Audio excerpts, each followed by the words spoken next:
The first game we have is Ball X Pit, or just Ball Pit. I'm not sure. This is a brick breaker roguelite with base building. A city used to exist here until it was hit by a meteorite, and now only a pit remains. There are skeletons and other monsters trying to claw their way out of this pit, and you need to stop them. With balls. Use your balls. As you're advancing deeper, you level up, granting you different balls that cause bleeding, lasers to appear, split the balls, earthquakes, etc. Lots of effects. The base building is simple, with placing tiles and buildings. You fling your workers like they're balls, and they have to hit the tiles in order to work them, and you get the resources. It's the type of game that when you finish a run, you say, I can go a bit further. The visuals are great, and so is the music. It's Ball Breaker. As a roguelite, it's fun.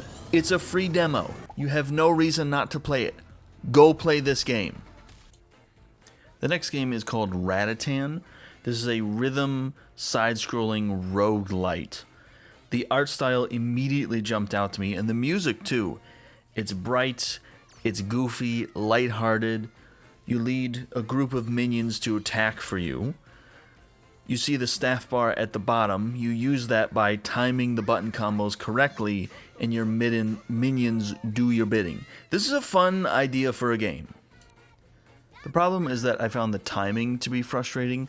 Not timing my button presses, but in trying to figure out when an enemy is going to do something. Your minions can come back, but if you take too much damage, your run is over. The larger enemies have a bit more rhythm and wind-up to their attacks. The fodder enemies, the fluffy round guys, they seem to move and attack whenever.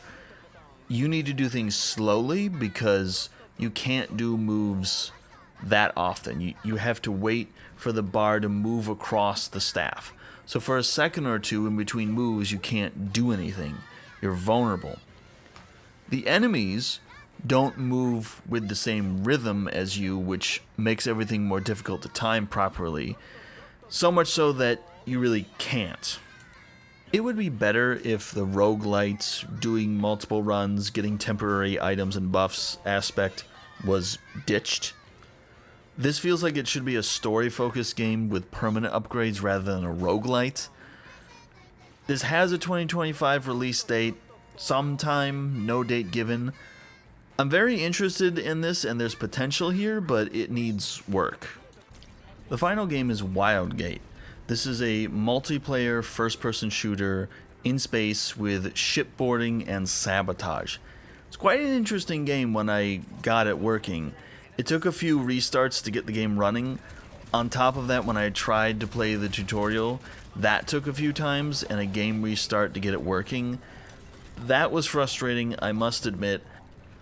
I do need to tell you that this game made my PC run hot, and I mean really hot. The fans were spinning up loud. It's a nice looking game, but it should not be a system hog. This needs to be looked at as soon as possible. If you want this game to have any chance, I should not be able to bake a potato in my PC.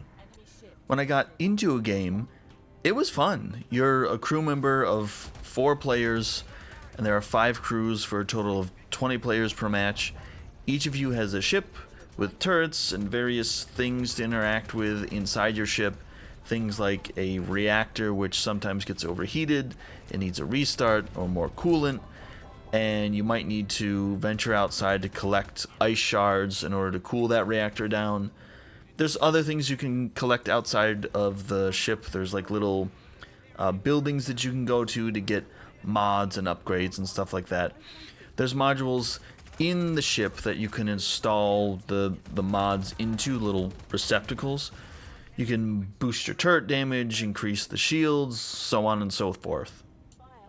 What I like is leaving your ship at any time to board other teams' ships. You can simply shoot the crew or steal their mods and other resources for your ship. I had fun with this, and if you can get 3 of your friends to play this with you, it would be a lot of fun. There's a demo available from June 9th to the 16th. so you can try it out yourself, and the game comes out July 22nd. It will be a paid game, not free to play, which is good because there's too many damn free to play games with horrible monetization. It'll be $29.99 USD or your regional equivalent.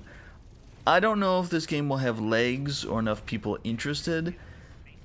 I think it's a fun dynamic to have the enemy's base on the move and they can get onto your ship at any time, and you can get onto their ship at any time, and there's things to collect out there. It's interesting. It's kind of like Sea of Thieves, but in space. That's all I have for you right now. I might look around for some other demos, see what I can scrounge up here. Anything unique or different or just fun that I want to mention, I want to talk about. So thank you for watching, and I will see you next time.